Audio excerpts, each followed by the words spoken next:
ಇಸ್ರೇಲ್ನ ಯುದ್ಧ ಏನು ನಡೀತಾ ಇದೆ, ಬಹುಶಃ ಇವತ್ತು ನಿಜಕ್ಕೂ ಕೂಡ ಎಲ್ಲೋ ಒಂದು ಕಡೆ ಈ ಸಮಾಜವನ್ನು ನೋಡಿದಾಗ ಭಾಳ ಜನ ಬದುಕನ್ನು ಕಟ್ಕೊಳ್ತಕ್ಕಂಥದ್ದಕ್ಕೆ, ಜೀವನ ಮಾಡ್ತಕ್ಕಂಥದ್ದಕ್ಕೆ ಸಂಕಷ್ಟವಾದಂಥ ದಿನಗಳನ್ನ ಎದುರು ನೋಡಬೇಕಾದ್ರೆ ಇಂಥ ಯುದ್ಧಗಳು ಬಹುಶಃ ಯಾವ ಒಂದು ದೇಶದ ಸಮಗ್ರ ಅಭಿವೃದ್ಧಿಗೂ ಕೂಡ ಇದು ಪೂರಕವಾದಂಥ ಒಂದು ವಾತಾವರಣ ಅಲ್ಲ.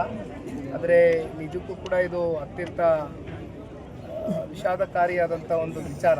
ಯುದ್ಧಗಳು ನಡೀತಕ್ಕಂಥದ್ದು, ಯುದ್ಧಗಳು ಯಾವತ್ತಿಗೂ ಕೂಡ ನಡೀತಕ್ಕಂಥದ್ದು ಮತ್ತು ಯಾವುದೇ ಒಂದು ಸಮಸ್ಯೆಯನ್ನು ಯಾವ ರೀತಿ ನಾವು ಬಗೆಹರಿಸ್ಬೋದು ಪರಸ್ಪರ ಕೂತ್ಕೊಂಡು.